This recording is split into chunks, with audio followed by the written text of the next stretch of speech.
तो आज हम बात करने वाले हैं सिंधु घाटी सभ्यता, यानी पाषाण काल के बाद एक नई सभ्यता का विकास भारत के उत्तरी भाग में ज्यादा देखा जाता है। बेसिकली भारत के दक्षिण प्रायद्वीपीय भारत में सिंधु घाटी सभ्यता के बहुत ज्यादा अवशेष हमें नहीं मिले।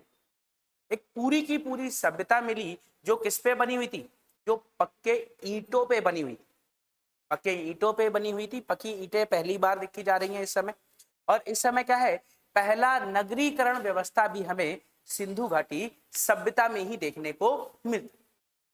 सिंधु घाटी सभ्यता या इसी को हम हड़प्पा सभ्यता भी कहते हैं, क्योंकि सर्वप्रथम जो पहले नगर का खोज हुआ वो क्या था, हड़प्पा।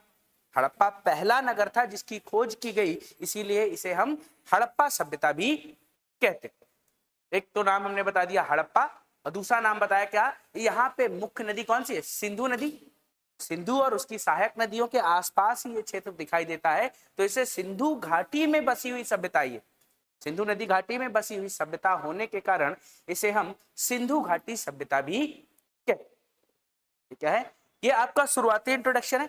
और इसे मैंने क्या बताया, सिंधु घाटी सभ्यता को ही हम कई नामों से जानते हैं।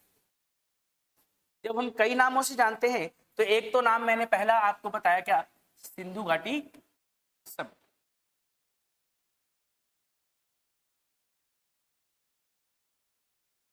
सिंधु घाटी सभ्यता या इंडस वैली सिविलाइजेशन।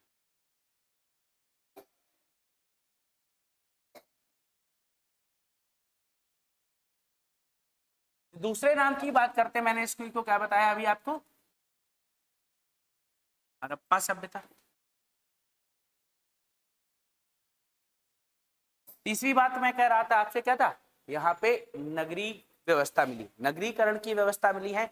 प्रॉपर नालियां थी, पक्के ईंटों से बने हुए घर देखने को मिल रहे थे, इसीलिए इसको हम क्या कहते हैं, प्रथम नगरीकरण भी कहा जाता है। इसको क्या कहा जाता है, प्रथम प्रथम नगरीकरण भी बात कही जाए तो भी आप क्या बताएंगे, सिंधु घाटी सभ्यता को ही पहला नगरीकरण कहा जाता। और अगर बात करें तो यहाँ पे जो धातु प्रयोग हुई, यहाँ पे सबसे ज्यादा हमें कौन सी धातु, कांसे की बनी हुई मूर्तियां मिली। कांसे की बनी हुई मूर्तियां मिली। कांसा जो बनता है वो किससे किससे मिलके बनता है, एक तरफ कॉपर होता है, दूसरी तरफ टिन होता है। कॉपर और टिन, तांबा और टिन मिला के कांसा बनता था। और कांसे का प्रयोग इस काल में सबसे ज्यादा देखा गया, और सर्वाधिक हमें मूर्तियां मिली हैं कांसे की। और कांसे की मूर्तियां जब प्राप्त हुई तो इस युग को हम कांस्य युग भी कहते हैं। क्या कहते हैं हम इसको, इसको हम कांस्य युग, कांस्य युग, यानी कि हम इसे ब्रॉन्ज एज भी कहते। तो क्या क्या नाम हमने देखे, एक तो देखा सिंधु घाटी सभ्यता, दूसरा हड़प्पा सभ्यता, तीसरा प्रथम नगरीकरण, इसके अलावा कांस्य युग की भी बात की जाती। अब हम बात करें सिंधु घाटी सभ्यता की खोज कब और कैसे। तो सिंधु घाटी खोज की बात करें, इस सभ्यता की खोज सबसे पहली बार एक व्यक्ति है चार्ल्स मैसन। कौन व्यक्ति है, चार्ल्स मैसन।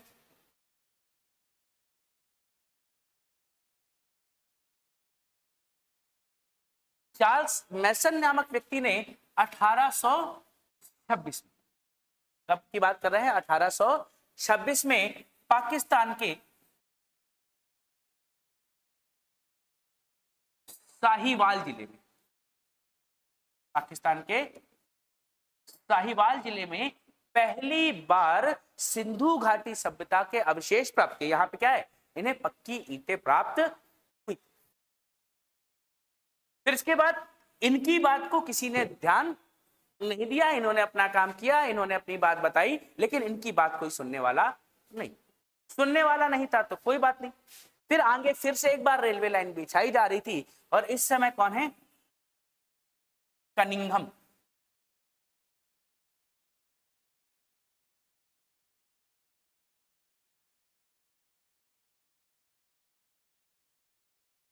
कनिंघम, और कनिंघम ने 1853 में फिर से क्या किए, सिंधु घाटी सभ्यता के अवशेष प्राप्त किए।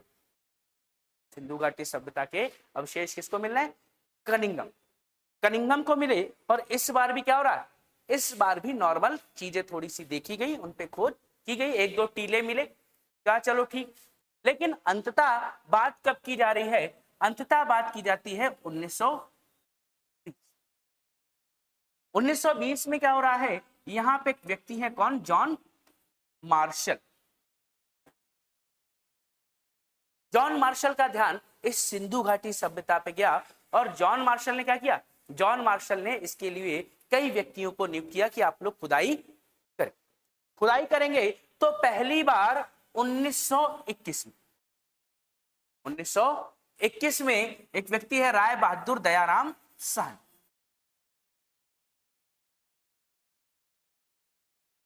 राय बहादुर दयाराम साहनी ने हड़प्पा के पहले नगर की खोज की। हड़प्पा के पहला नगर, और पहला नगर कौन सा है? मैं खुद से बता रहा हूं, हड़प्पा। हड़प्पा की खोज किसने की है? खुद से दयाराम साहनी ने हड़प्पा की खोज, और इसीलिए हड़प्पा को क्या कहा गया है? इसीलिए इसका नाम हम हड़प्पा सभ्यता कह रहे हैं। सिंधु घाटी सभ्यता को एक नाम हड़प्पा। और 1922 में एक व्यक्ति और है, कौन है? राखलदास बनर्जी। आरडी बनर्जी। कौन है? राखलदास बनर्जी।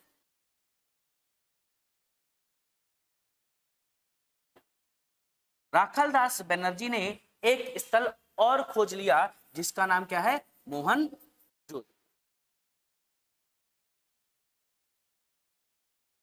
मोहनजोदड़ो की खोज की 1922। और ये दोनों स्थल सिंधु घाटी सभ्यता के सबसे प्रमुख स्थलों में दिखाई देते। वैसे तो कहा जाए हड़प्पा को सिंधु घाटी सभ्यता की राजधानी कहा जाता है, लेकिन मोहनजोदड़ो और हड़प्पा को एक साथ सिंधु घाटी सभ्यता की जुड़वा राजधानी कहते हैं। जुड़वा राजधानी हड़प्पा और मोहनजोदड़ो को सिंधु घाटी सभ्यता की जुड़वा राजधानी कहते हैं। याद रखिए। हाँ, मैंने क्या बताया आपको? यहाँ पे हड़प्पा एवं मोहनजोदड़ो को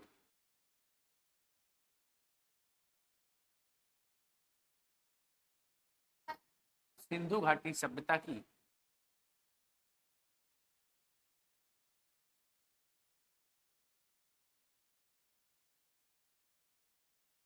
जुड़वा राजधानी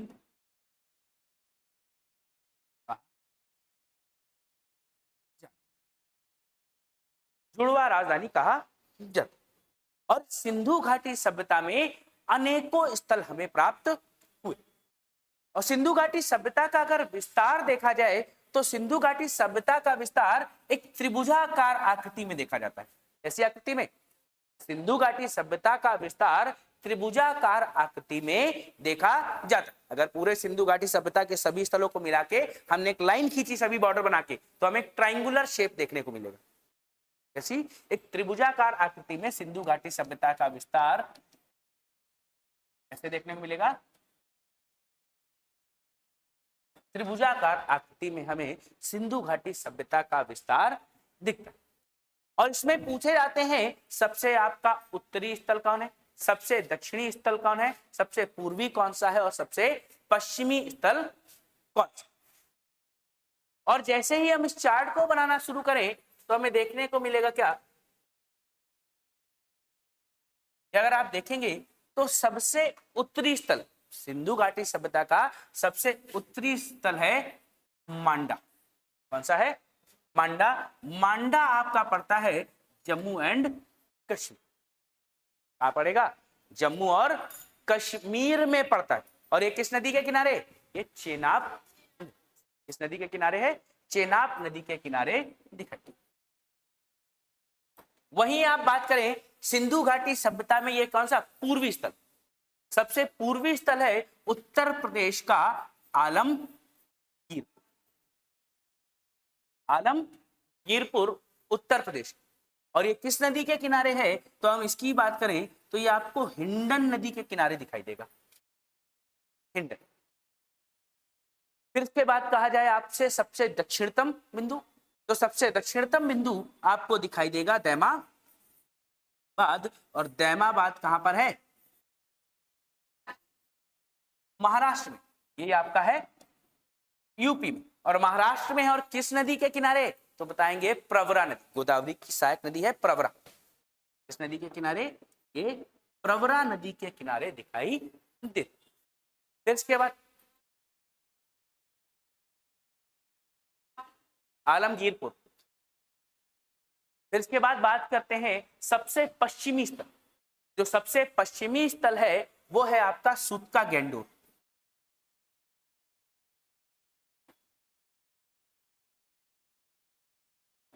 सूतका गेंडूर ये आपका पड़ता है पाकिस्तान में। कहां पर रहेगा? पाकिस्तान में। और किस नदी के किनारे? ये आपका दिख रहा होगा दाशक नदी के। किस नदी के किनारे दिखता है? दाशक नदी के किनारे हमें ये दिख रहा। क्लियर?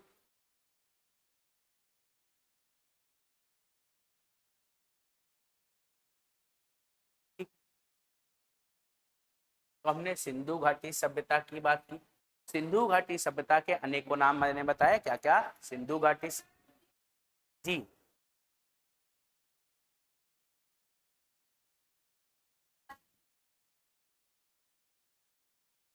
ये तो मैम मुझे पता नहीं अभी। पाकिस्तान में है ना? हम लोग पढ़ते ही नहीं है, भारत की नदियां ही पढ़ते हैं बेसिकली। तो हम लोगों ने प्रमुख नाम देखे, सिंधु घाटी सभ्यता, हड़प्पा सभ्यता, प्रमुख प्रथम नगरीकरण और कांस्य युग, इसी को हमने कहा। फिर सूतका गैंडोर, सूतका गैंडोर की बात। ठीक है। फिर हमने बताया जब सिंधु घाटी सभ्यता की खोज की बात करें तो सर्वप्रथम पहला व्यक्ति कौन है? चार्ल्स मैसम नामक व्यक्ति ने 1826 में पहली बार पाकिस्तान के साहिवाल जिले में सिंधु घाटी सभ्यता के साक्ष्यों की खोज किया, अवशेष उसको वहां पर प्राप्त हो रहे। दूसरी बार कौन आएगा? कनिंघम। कनिंघम को भी कुछ अवशेष प्राप्त हुए। और तीसरी बार कौन? John Marshall. तो जॉन मार्शल की अधीनता में क्या हुआ? सिंधु घाटी सभ्यता का उत्खनन आरंभ हुआ। और 1921 में पहले नगर की खोज हुई। कौन सा? हड़प्पा नगर की खोज हो रही है। और फिर इसके बाद हड़प्पा के अलावा 1922 में कौन सा हुआ? मोहनजो। और हड़प्पा की खोज किसने की है? राय बहादुर दयाराम साहनी। बिल्कुल पूरा नाम है राय बहादुर दयाराम साहनी। और मोहनजोदड़ो की खोज किसने की है? राखलदास बनर्जी ने की। और हड़प्पा और मोहनजोदड़ो दोनों को ही क्या कहा जाता है? सिंधु घाटी सभ्यता के जुड़वा राजधानी कहा जाता है। और यहीं पे हम बात करते हैं सिंधु घाटी सभ्यता का सबसे उत्तरी बिंदु। सबसे उत्तरी बिंदु कौन सा है? मांडा। मांडा कहां पे है? जम्मू कश्मीर में। किस नदी के किनारे? चेनाब नदी के किनारे। फिर इसके बाद सबसे पूर्वी बिंदु आलमगीरपुर। आलमगीरपुर कहां पर है? हिंडन नदी के किनारे, उत्तर प्रदेश में। दक्षिणी बिंदु दैमाबाद। दैमाबाद कहां है? महाराष्ट्र में। किस नदी के किनारे? प्रवरा। फिर इसके बाद सूतका गैंडोर क्या है? सबसे पश्चिमी बिंदु है। कहां? पाकिस्तान में पड़ता है। और किस नदी के किनारे है? दाशक नदी के किनारे हमें दिखाई देते। फिर इसके बाद हम बात करने वाले हैं सिंधु घाटी सभ्यता के स्थलों की। प्रमुख प्रमुख स्थल कौन कौन से हैं और किस राज्य में? ठीक है। तो एक मैप बना के भी कर सकते हैं, चाहे तो आप मैप बना ले, चाहे तो सिंपली ऐसे ही करना।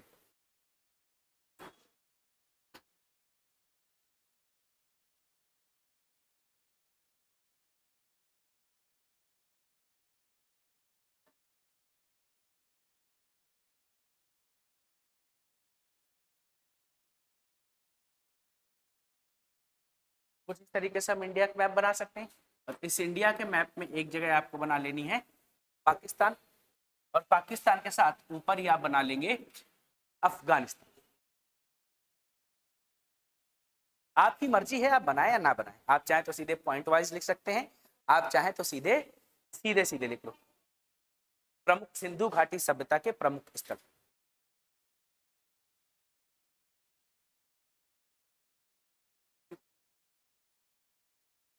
अरे सिंपल से अगर ना बने तो ऐसे बना लो। बन गया इंडिया, ये बन गया पाकिस्तान, ये बन गया अफगानिस्तान।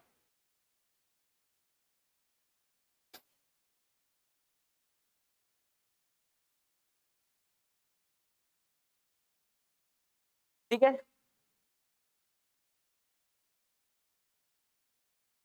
तो सबसे पहले बात की जाती है, यहां पर हम बात करेंगे अफगानिस्तान।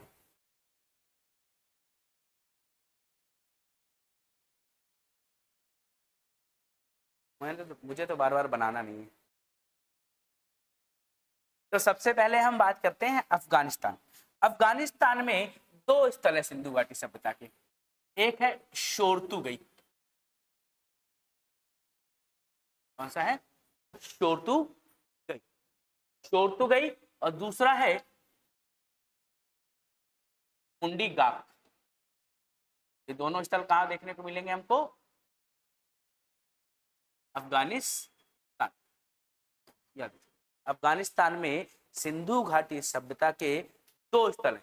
एक है शोरतुगई, दूसरा है मुंडी गाक। क्लियर?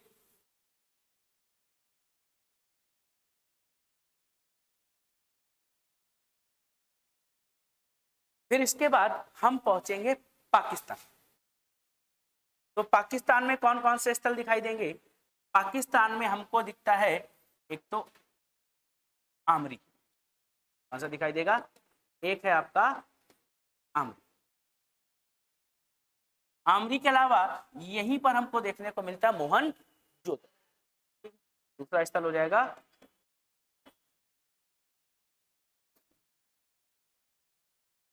मोहनजोदड़ो।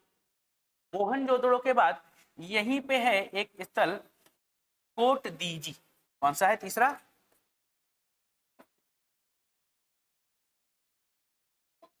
कोट दीजी। हाँ, कोट दीजी। कोट दीजी भी कहाँ है? पाकिस्तान में दिखता है। दूसरा स्थल मैंने अभी आपको बताया था हड़प्पा। हड़प्पा भी कहाँ है? पाकिस्तान में। हड़प्पा भी आपका पाकिस्तान में दिखाई देगा। हड़प्पा। हड़प्पा के अलावा अभी आपने पढ़ा था सबसे पश्चिमी बिंदु, याद है कौन सा? सूतका गैंडोर। सूतका गैंडोर ये भी आपका कहाँ पड़ता है? पाकिस्तान में ही पड़ता है। एक स्थल हम और देख लें, यहीं पर हमको देखने को मिलेगा गवेरीवाल। गवेरीवाल।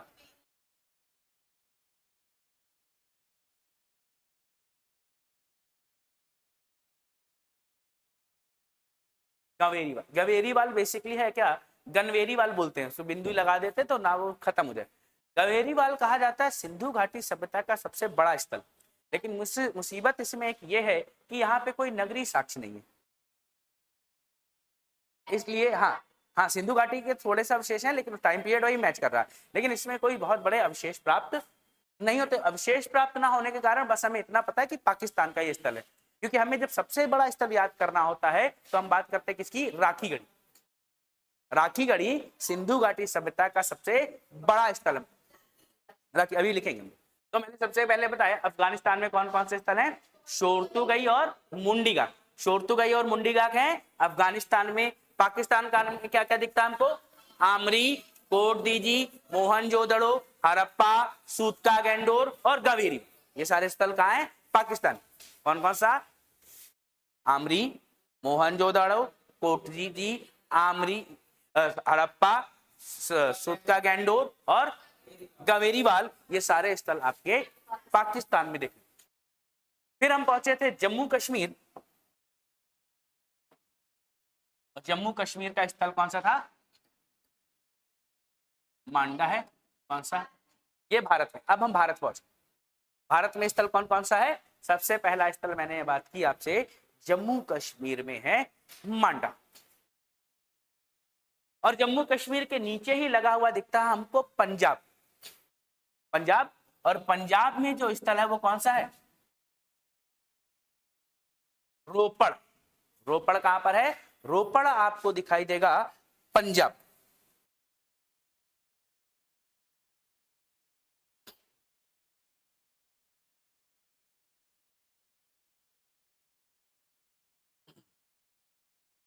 रोपड़ आपको दिखाई देता है पंजाब।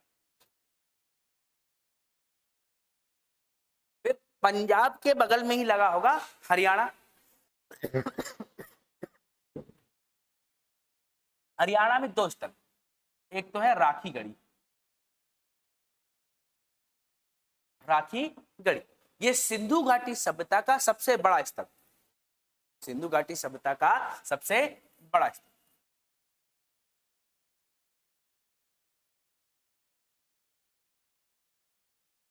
और दूसरा यही हरियाणा में ही है, एक नाम है बनावली, ये भी कहा, ये दोनों के दोनों आपको दिखाई देते हैं हरियाणा। बनावली, बनावली।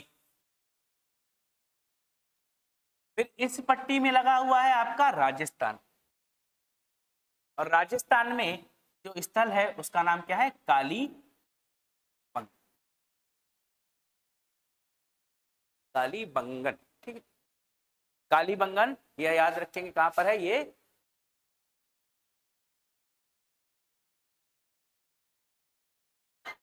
कालीबंगन बोलते हैं इसको, कालीबंगन, ठीक है। कालीबंगन हमको कहां दिखाई देगा, राजस्थान में दिखाई। फिर इसके बाद हम पहुंच जाते हैं गुजरात, और गुजरात में ढेर सारे स्थल, गुजरात में ढेर सारे स्थल है, जिसमें सबसे पहला स्थल अगर हम बात करें तो गुजरात में जो सबसे प्रमुख नाम जो सबसे ज्यादा लिया जाता है वो है लोथल। क्यों, लोथल एक बंदरगाह है, लोथल एक बंदरगाह है।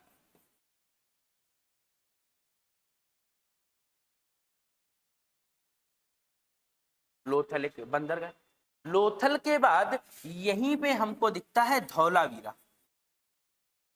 धौलावीरा भी क्या है, सिंधु घाटी सभ्यता की सबसे आधुनिक नगरों में से एक है, क्योंकि सभी नगरों में तो दो विभाजन दिखाई देते हैं, लेकिन धौलावीरा में तीन विभाजन दिखाई दिए नगरों के। और सबसे आधुनिक नगर किसे कहा जाएगा, धौलावीरा को। यहाँ पे बहुत प्रॉपर नाली, लकड़ियों के पाइप बना के डाले गए, जो पाइप बनाए जाते थे लकड़ियों में, जैसे लकड़ी बड़ी सी है उसे बीच में हॉलो कर दिया खाली, और उसको पाइप की तरह बिछाया गया, धौलावीरा है। धौलावीरा के अलावा यहीं पे हम बात करेंगे रंगपुर,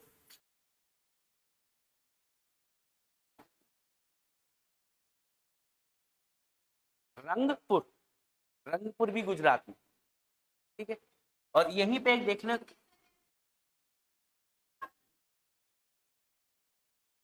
रंगपुर में शायद रंगाई कुंड मिले। देशलपुर, देशलपुर भी कहाँ है आपका, देशलपुर भी आपको गुजरात में ही देखने को मिलता।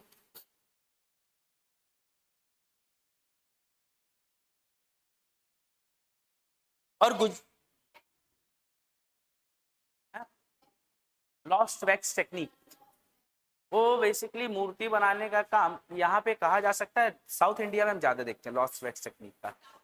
साउथ इंडिया जब हम चोल वोल पढ़ेंगे आके, दक्षिण भारत का इतिहास संगम काल के बाद, तो वहां मूर्ति कला बहुत प्रसिद्ध हुई, और मूर्ति वाला प्रसिद्ध हुई तो वहां पे लॉस्ट वैक्स टेक्निक का प्रयोग किया जाता है, वो बताऊंगा वहां पे, ठीक। अच्छा, एक जगह और है यहाँ पे, वो है सूतको, सूतको, सूतको, सूत का नहीं, नहीं सूतको नहीं, सूर,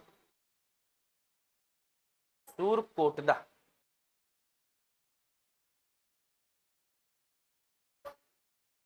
सूरकोटदा, कोटदा, कोटदा, कोटदा है, इसीलिए डंडा बनाया हमने ऊपर, सूरकोटदा।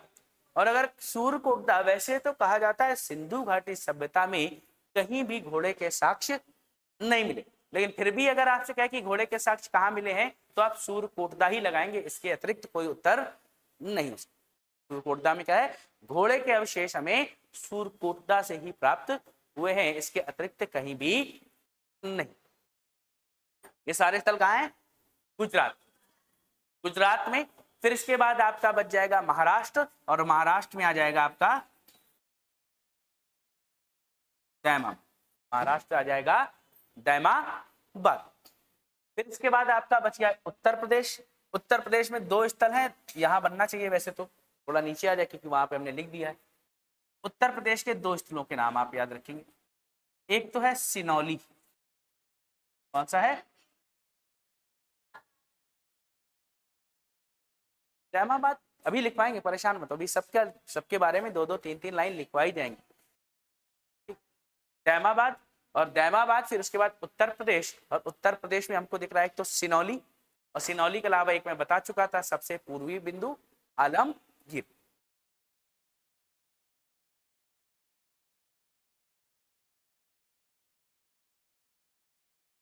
सिनौली पे तो अभी वो मनोज बाजपेयी ने वो भी बनाई थी डॉक्यूमेंट्री, सिनौली। आलमगीरपुर, आलमगीर।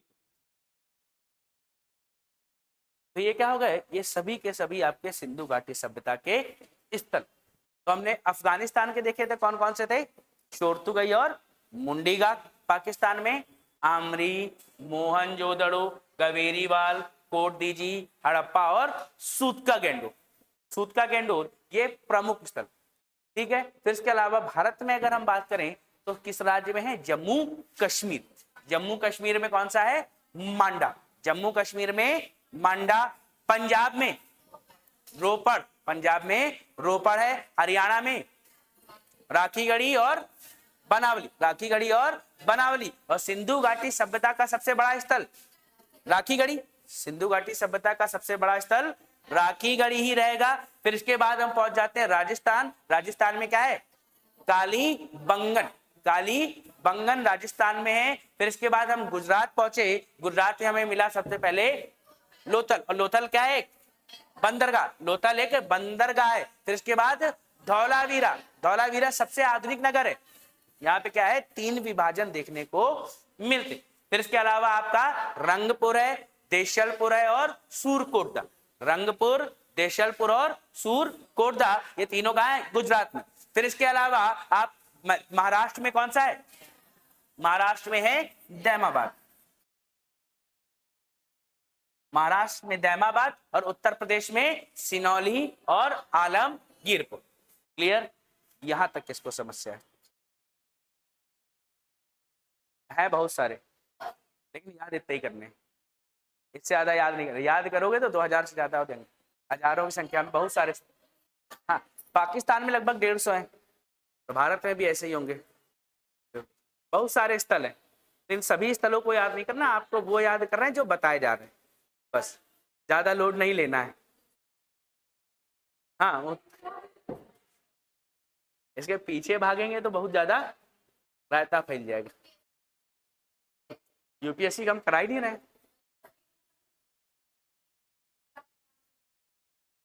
सिनौली लिखा तो सिनौली, सिनौली यूपी, इसीलिए हमने बताया वो। इतना ही जानते रहो बहुत है, ठीक है। तो ये आपके प्रमुख स्थलों। अब प्रमुख स्थलों के अलावा अब हम बात करते हैं सिंधु घाटी सभ्यता की नगरीय व्यवस्था।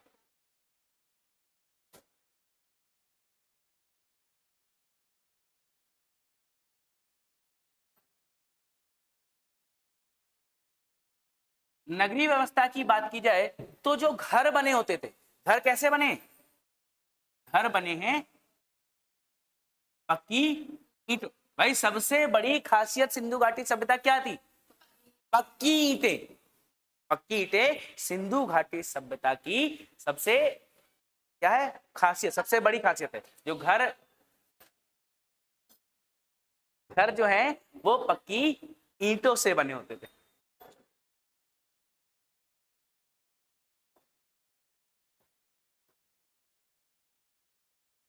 और यहाँ पे ध्यान रखो, जैसे हम लोग के दरवाजे क्या होते हैं? रोड की तरफ होते हैं, इनके दरवाजे कभी रोड की तरफ नहीं होते थे, रोड के पीछे होते थे, क्योंकि उस समय दरवाजे नहीं थे तो कोई घर के अंदर झांके ना। भाई रोड से निकलता हुआ आदमी ऐसे झांकते हुए जाएगा। अभी तो हम लोग दरवाजा बंद कर देते हैं, और उस समय का दरवाजे की व्यवस्था नहीं, तो दरवाजा एंट्री और एग्जिट के लिए तो होना ही चाहिए कुछ ना कुछ। तो उस दरवाजे को सड़क के पीछे की ओर उसका मुंह रखा जाता था, जाओ अपना पीछे से निकलते जाओ, आते जाओ, कोई झांका ताकि नहीं करे। सड़क के जो दरवाजे हैं सड़क के पीछे। और क्या है, यहाँ पे जो सड़क मिली, सड़क क्या है? सड़क एक दूसरे को 90 डिग्री पर काटती। उस समय भी क्या है? सड़कें एक दूसरे को 90 डिग्री पर काट। हाँ,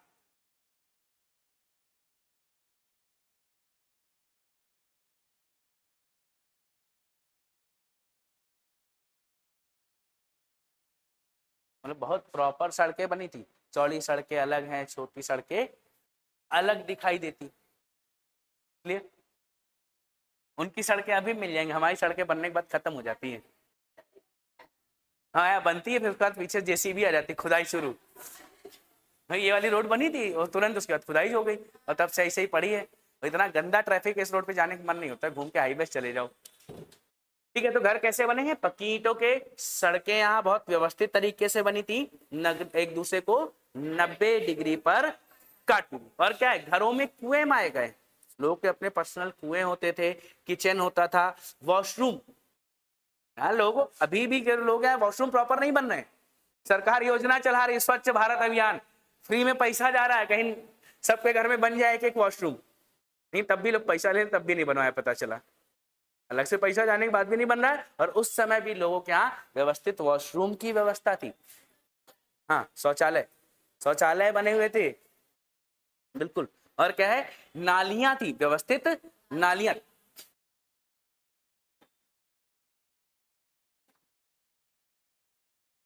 व्यवस्थित नालियां थी। और ये सभी नालियां जाके मेन होल से जुड़ी होती थी, चैम्बर बने थे प्रॉपर, वहां नालियां क्या थी, व्यवस्थित नालियां पाई गई।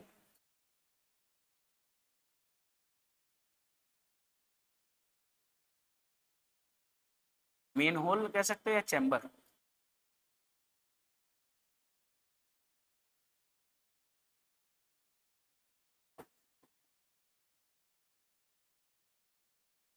मेन होल से जुड़ी होती। ठीक, बाकी तो याद ही रख, किचन मिलता था इनके यहाँ, वॉशरूम बता दिया मैंने आपको, दरवाजे पीछे की ओर होते हैं, ये सब पूछा नहीं जाता है, ये सब बेसिक जानकारी के लिए था आपके लिए। लेकिन इंपॉर्टेंट बात ये, नालियां हैं, और नालियां कैसे जुड़ी हैं, मेन होल से प्रॉपर तरीके से जुड़ी हुई दिखाई देती थी। और क्या है, अब यहाँ पे क्या था, नगरीय विभाजन हमें देखने को मिला। कैसा, यहाँ नगरीय विभाजन, नगरीय विभाजन को अगर हम देखें तो नगरीय विभाजन में क्या हो रहा था, एक जो हिस्सा था वो उठा हुआ, एक हिस्सा कैसा था, नॉर्मल प्लेन। भाई नगर में देखा गया कुछ हिस्सा ऊपर उठा हुआ था और कुछ हिस्सा नीचे, और जो उठा हुआ हिस्सा था इसे कहा जाता था दुर्ग या गढ़। इसे क्या कहते थे, दुर्ग या गढ़ी कहा जाता था। और जो निचला, जो उठा हुआ नहीं है, ये क्या है, ये निचला नगर, इसे निचला नगर कहा जाता है। जो उठा हुआ हिस्सा है ऊपर की ओर, इसे दुर्ग या गढ़ी कहते थे। और ये किसके लिए था, ये ऐसा माना जाता था, ये कुलीन वर्ग के लोग, कौन कुलीन वर्ग समझते हैं आप लोग, जो समाज के रिच एफ्लुएंट पर्सन है, गरीब नहीं, पैसे वाले लोग हैं, अमीर लोग हैं, वो लोग कहाँ रहते होंगे, वो उन गढ़ियों पे रहते होंगे, क्योंकि जब भी कोई युद्ध करने आएगा, कोई हमला करेगा तो क्या है, ऊंचाई पे चढ़ना कठिन होता है, लेकिन नीचे वाले हिस्से में युद्ध लड़ाई करना आसान है। तो ऊपर चढ़ाई कम कर पाए तो लोग अपनी सुरक्षा के हिसाब से ऊंचाई पर रहते। तो कुलीन वर्ग कहाँ रहेगा, गढ़ी वगैरह पर रहता। और जो निचला नगर है, निचले नगर में सामान्य व्यक्ति रहता। लेकिन सामान्य व्यक्ति है, यहां से विभाजन, इसके अलावा कोई और विभाजन नहीं है, कोई वर्ण व्यवस्था हमें देखने को, भाई सिंधु घाटी सभ्यता में कोई भी भेदभाव नहीं, भेदभाव नहीं पाया गया, सिंधु घाटी सभ्यता में किसी भी प्रकार का भेदभाव नहीं पाया। क्लियर, कोई भेदभाव नहीं। और भेदभाव के अलावा इमारतें थी, एक मंजिल भी हो सकती थी, 2 मंजिल भी हो सकती थी, बहुमंजिली इमारत, 2 से 3 मंजिलों तक के मकान मिले लोगों से। आज बना तो 1 मंजिल, पता चला नीचे वाली बन के तैयार, ऊपर वाली बन के तैयार है, नीचे वाली में जगह जगह चिटक गया। लेकिन उनकी इमारतें बढ़िया व्यवस्थित तरीके से बनी मिल रही है। तो क्या है, कई बहुमंजिली इमारतें, 2 या 3 मंजिल तक की इमारतें देखने को हम है? हाँ, 2 मंजिल या 3 मंजिल तक की इमारतें, नहीं 2 या 3 मंजिल बस, तो इससे ज्यादा बहुमंजिली क्या कहोगे। ठीक, और क्या है, और मजेदार बात यह है, यहाँ पे मैंने आपको बताया था कांसे की मातृ देवी की मूर्ति मिली थी, कांसे की मातृ देवी की मूर्ति मिली। और इससे लोगों का अंदाजा ये भी है, यहाँ पे जो समाज रहा होगा वहां पे महिलाओं की चलती होगी, अभी क्या होता है, अभी जब भी डिसीजन लेता हो ना होता, पापा से पूछते हैं, मम्मी से कम पूछते हैं। मम्मी से कम पूछा जाता है, पापा से हर चीज पूछी जाती है। लेकिन ऐसा मानते हैं कि इस समय सब कुछ मम्मी से पूछा जा रहा होगा। यानी कि सिंधु घाटी सभ्यता का जो समाज रहा होगा वो कैसा था, मात्र सत्ता। और यहाँ पे कोई राजा नहीं हुआ करता था, कोई होगा, कोई शक्तिशाली संगठन रहा होगा, लेकिन कोई राजा नहीं था। पहले तो कुछ लोग मान रहे थे कि ये जो सिंधु घाटी सभ्यता, यहाँ पे पुरोहित वर्ग का शासन होगा, लेकिन बाद में इस बात को भी नकार दिया। कोई राजा का साक्ष्य हमें यहाँ पर मिला नहीं, यानी कोई राजा नहीं, लेकिन कोई तो ऐसी शक्तिशाली शक्ति रही होगी। क्यों? क्योंकि यहाँ पे बाट मिले, बाट यानी कि वेट, 100 ग्राम 50 ग्राम नहीं, बाट होते वजन तोलने वाले। तो बाट मिले, और बाट क्या है, बाट को मानने के लिए क्या है, बाट को कब आप वजन मानोगे? हम कोई पत्थर कह देंगे आधा किलो है, कब मानोगे? अगर मैं राजा होता तो आप मेरी बात मान लेते, आज से मेरे राज्य में इस पत्थर को क्या है, आधा किलो माना जाएगा, सब लोग मान लोगे। अब राजा तो यहाँ है नहीं, लेकिन कुछ तो ऐसा शक्तिशाली संगठन रहा होगा, कोई तो ऐसा रहा होगा सुप्रीम, जिसने क्या किया, जिसने ऐसी चीजों की मान्यता दी, ऐसी चीजों की मान्यता दी, यानी बाट का प्रयोग किया। तो कोई क्या है, कोई व्यवस्था थी जरूर, लेकिन कौन था इसके बारे में कोई एग्जैक्ट जानकारी नहीं मिलती। अभी बताए, हाँ लिपि, ये समझ, यहाँ पे कोई भेदभाव नहीं है। और यहाँ का समाज कैसा था, यहाँ पर मात्र सत्तात्मक समाज,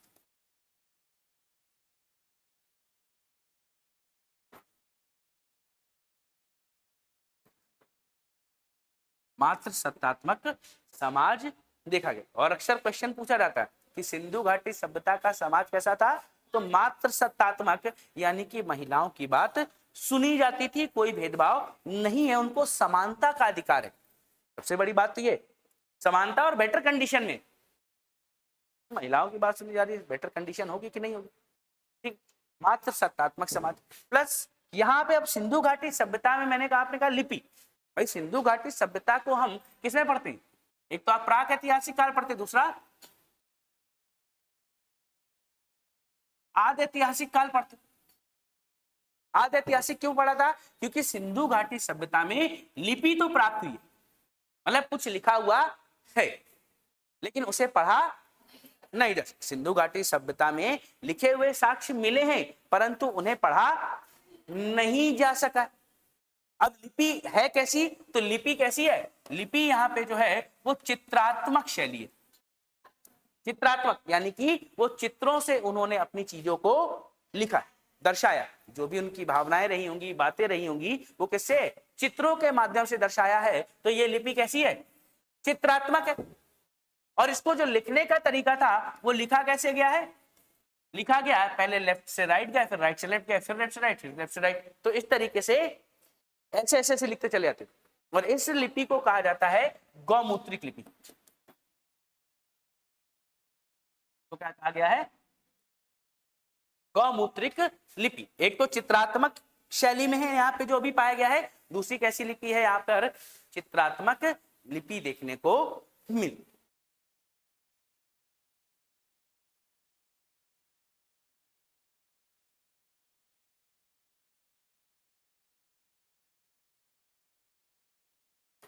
और याद रखिएगा स्वास्तिक का चिन्ह,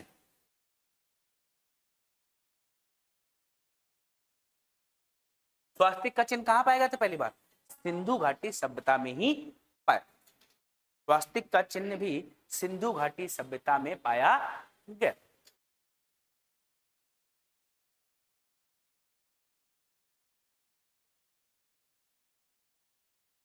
और क्या, और यहाँ की एक प्रमुख विशेषता है, यहाँ पे पाई गई मोहरें।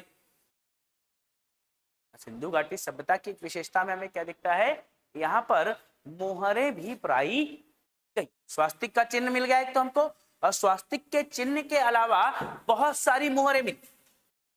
और जो यहाँ पर मोहरें होती थी, वो मोहरें कैसी थी, वो मोहरें थी ज्यामितिक आकृति की। कैसी है, ज्यामितिक आकृति की, यानी कि वो ज्योमेट्रिकल इन शेप है। वो कैसी है, वो वर्गाकार है, आयताकार है, ठीक है, बेलनाकार हो सकती है, क्या है, अलग अलग ज्यामितिक आकृति की हमें क्या मिलेंगी, यहाँ पर मोहरें मिलेंगी।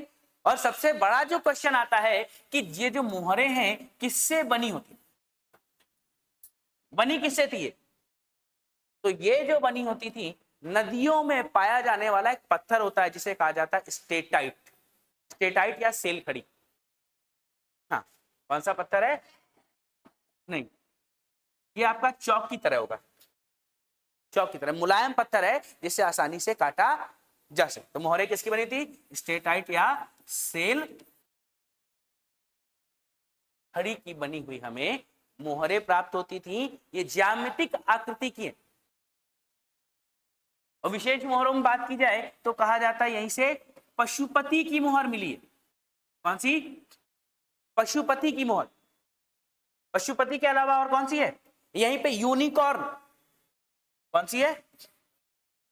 हाँ, वो एक घोड़ा होता है एक सींग वाला, वो जो कार्टून में दिखाया जाता था, एक सींग वाला घोड़ा पंख लगे हुए उड़ रहा, तो उसकी मोहर भी कहाँ है? यूनिकॉर्न मोहर भी हमें सिंधु घाटी सभ्यता से प्राप्त मिली। ठीक है, ये बात याद रहेगा। तो यहां तक ये हमारा बेसिक इंट्रोडक्शन था सिंधु घाटी सभ्यता के। कल हम अभी सिंधु घाटी सभ्यता के सभी स्थलों की बात कर लेंगे और स्थलों के साथ कल इसके पतन की भी बात कर लेंगे और सिंधु घाटी सभ्यता हमारा पूरा हो जाएगा। ठीक है, यहां तक किसी कोई डाउट है? कुछ पूछना? कुछ नहीं पूछना?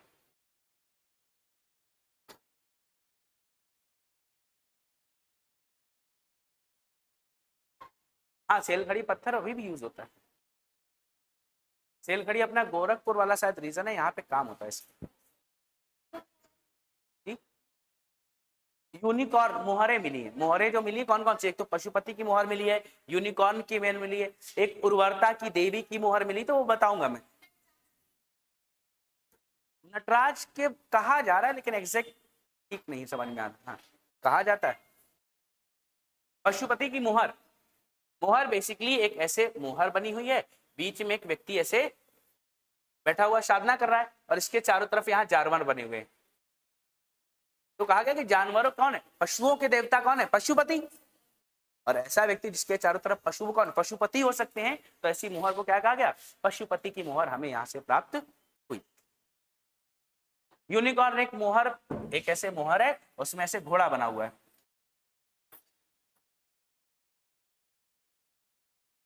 उसके वहां पे सिंग है ऐसे, एक सिंग वाला, तो इसी को यूनिकॉर्न कहा गया। तो यूनिकॉर्न की मोहर मिली है, उर्वरता की देवी की मोहर मिली है, बहुत।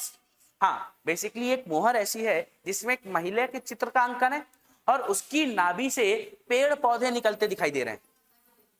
उर्वरता की देवी उन्हें कहा गया गॉडेस ऑफ फर्टिलिटी, क्योंकि कहा जाता है कि संसार का जो आरंभ है बिना स्त्री के हो ही नहीं सकते, क्योंकि जन्म देने की क्षमता केवल और केवल स्त्री में है, पुरुष में क्षमताएं है ही नहीं। तो स्त्री के बिना इस संसार का निर्माण संभव ही नहीं था। और इसी प्रकार उर्वरता की देवी का भी चिन्ह हमें यहीं पर प्राप्त हुआ। ठीक है, चल आज के लिए इतना ही है, मिलते हैं कल।